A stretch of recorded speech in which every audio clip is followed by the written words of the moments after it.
Hi friends, welcome to my channel. స్వరాన్ని కలుసుకున్న ఆర్య నిజం తెలుసుకుని షాక్ లో కీర్తి. అసలు ఇదంతా ఎలా జరిగింది తెలుసుకునే ముందు ఇప్పటి వరకు మా వీడియోని కనుక లైక్ చేయకపోతే ఒక్క లైక్ చేయండి.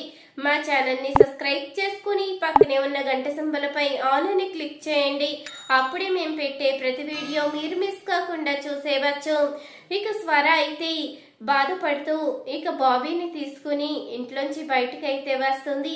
ఇక ఇంటి ఓనర్కి కీస్ అయితే అప్పగించి వెళ్తున్నామని చెప్పంగాని, ఏంటమ్మా ఇదంతా, ఇక్కడే ఉండొచ్చు కదా, ఇక్కడి నుంచి వెళ్ళిపోవడం ఎందుకు అంటూ అడుగుతూ ఉంటాడు ఇంటి ఓనర్. అయితే లేదండి, ఇప్పుడు నేనంటూ తెలియని ప్లేస్కి వెళ్ళాలి, అక్కడ ఇక నా బాబీతో కలిసి ఆనందంగా జీవితాన్ని మొదలు పెట్టాలి అనుకుంటున్నాను, అందుకనే ఇక్కడి నుంచి వెళ్ళిపోతున్నాను అంటూ ఇక స్వర అయితే బయలుదేరంగానే ఇంతలో కాశీ అయితే వస్తాడు.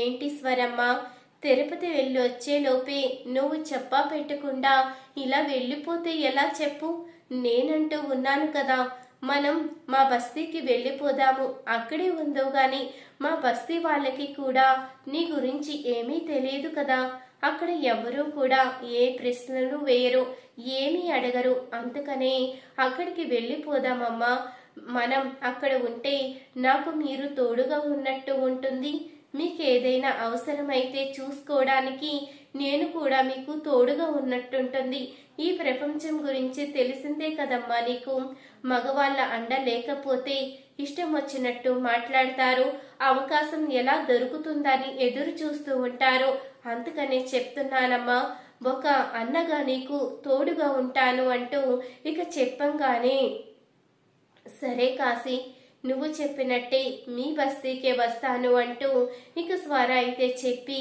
కాశీ కూడా అయితే ఇక వాళ్ళ బస్తీకి అయితే వెళ్తుంది. ఇక కాశీ అయితే అక్కడ ఇల్లు అయితే తీసుకుంటాడు. ఇక ఇంట్లో అడుగు పెట్టంగానే ఇక సామానమన్నీ ఇక కైలా కాశీ కూడా సర్దుతూ ఉంటారు. ఇంతలో అభి ఫోటో తగిలిస్తూ ఉండగా బాబీ అయితే చాలా కోప్పడుతూ ఉంటాడు.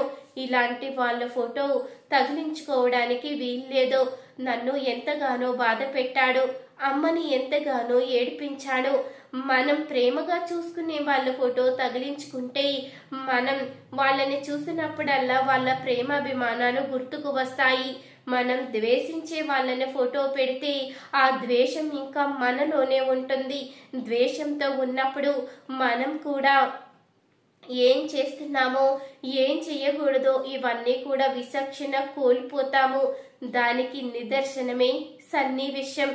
ఆ రోజు నన్ను చీటర్ చీటర్ అన్న ఒక్క పదానికి నేను సన్నీని అక్కడి నుంచి నెట్టేశాను, నా కోపం కంట్రోల్ అవ్వక చీటర్ అనే పదం నేను అభిసార్ ద్వారానే నేర్చుకోవలసి వచ్చింది, ఆ పదం నచ్చకే నా జీవితాన్ని ఇలా నాశనం చేసుకోవలసి వచ్చింది, సన్నీ జీవితాంతం నడవలేని స్థితికి తీసుకురావాల్సి వచ్చింది, ఆ రోజు గనక చీటర్ అనే పదం నేను వినుండకపోతే ఈ రోజు ఇలా సన్నీ విషయంలో తప్పు చేశాను అని బాధ ఉండేదే కాదు, నేను అలా చేశాను అంటే దానికి కారణం ఎవరు, అభిసారే కదా, అందుకనే ఫోటో ఇక్కడ పెట్టడానికి వీల్లేదు, నేను అమ్మలాగే మంచి బుద్ధితో ఉండాలి అనుకుంటున్నాను, అమ్మ ఎలా అందరికీ సహాయం చెయ్యాలి అనుకుంటుందో నేను కూడా అందరికీ అలాగే సహాయం చెయ్యాలని కోరుకుంటున్నాను అంటూ ఇక బాబీ అయితే చెప్తూ ఉంటాడు.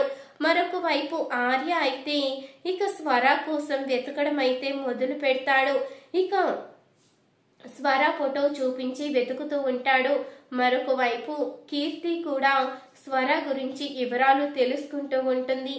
స్వర, నేను వస్తున్నాను స్వర, నిన్ను వదిలిపెట్టే ప్రసక్తే లేదో, నిన్ను రోజు రోజుకి ఏడిపిస్తే నువ్వు నరకం అనుభవించేలా చేస్తాను, నిన్ను ప్రశాంతంగా ఉండించే ప్రసక్తే లేదు, మా అన్నయ్య ఎన్ని కన్నీళ్ళైతే పెట్టాడో నిన్ను కూడా అన్ని కన్నీళ్లు పెట్టిస్తాను, నువ్వు బాధపడేలా చేస్తాను అంటూ ఇక కీర్తి అయితే స్వర గురించి వెతుకుతూ ఉంటుంది.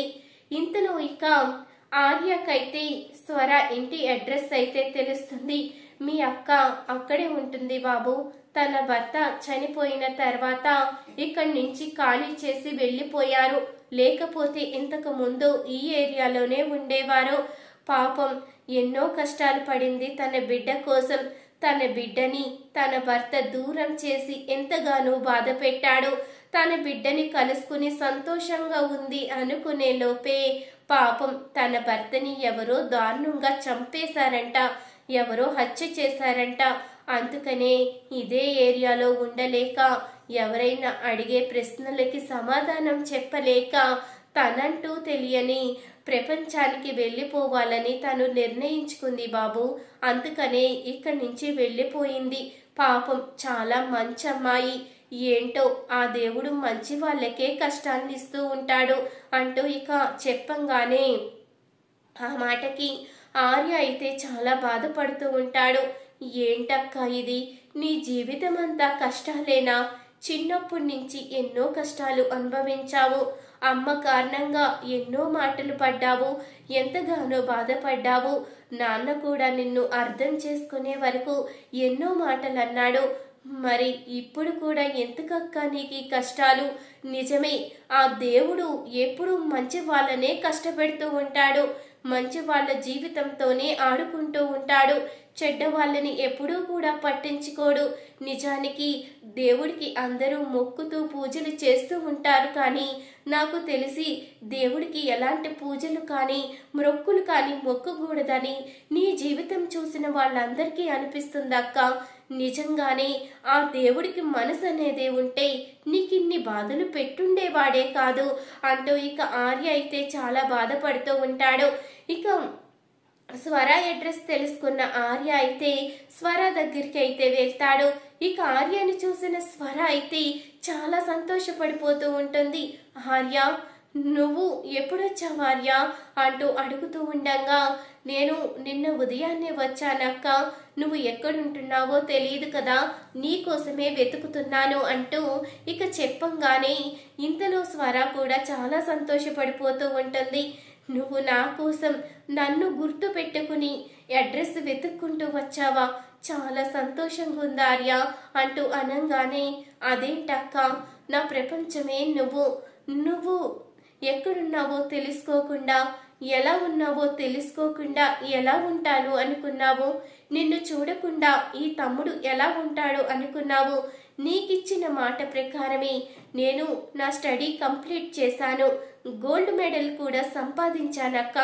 నువ్వు చెప్పిన మాట ప్రకారమే వెళ్ళాను, నీకిచ్చిన మాట నిలబెట్టుకున్నాను అంటూ ఆర్య అయితే చెప్పి ఎంతో సంతోషపడిపోతూ స్వరతో అయితే ఎంతో ఆనందంగా మాట్లాడుతూ ఉంటాడు. ఇంతలో ఇక బాబీ అయితే, అమ్మా ఎవరితను అంటూ అడుగుతూ ఉండగా, మీ మావయ్యరా, నా తమ్ముడు, నా తోడు పుట్టినవాడు అంటూ చెప్పంగానే ఇక బాబీని చూసి ఇక ఆర్య అయితే ఎంతో ఆనందంగా దగ్గరికి తీసుకుంటాడు. ఒరే, నువ్వు స్వరక్క కొడుకువా? నిన్ను చూస్తూ ఉంటే అచ్చు అక్కని చిన్నప్పుడు చూసినట్టే అనిపిస్తుందిరా. నేను మీ మావయ్యని. నీకు మీ మావయ్య ఉన్నాడ్రా. ఏం కావలసినా ఈ మావయ్యని అడుగు, నేను నీకు ఏం కావలసినా చేసి పెడతాను అంటూ అనగానే, మావయ్య మరి చిన్నప్పటి నుంచి నన్నెందుకు నువ్వు చూడ్డానికి రాలేదు? ఇప్పుడే ఎందుకు వచ్చావు అంటూ అడుగుతూ ఉండగా, నేను ఇంతకాలం అమెరికాలో ఉన్నాన్రా, అక్కడే స్టడీ కంప్లీట్ చేసి వచ్చాను, అది అక్కకిచ్చిన మాట కోసం అంటూ చెప్పంగానే, అవునా, సరే ఇప్పటికైనా వచ్చావు కదా, నాకంటూ ఎవరు తోడు లేరని బాధపడుతున్నాను. ఇప్పుడు అమ్మ కోసం, నా కోసం నువ్వొచ్చావు కదా, చాలా సంతోషంగా ఉంది అంటూ బాబీ అయితే ఎంతగానో ఆనందపడుతూ ఉంటాడు. ఇంతలో ఇక కీర్తి కూడా అడ్రస్ తెలుసుకుని అయితే వస్తుంది. ఇక అక్కడ ఆర్యాని చూసి ఒక్కసారిగా షాక్ అవుతుంది.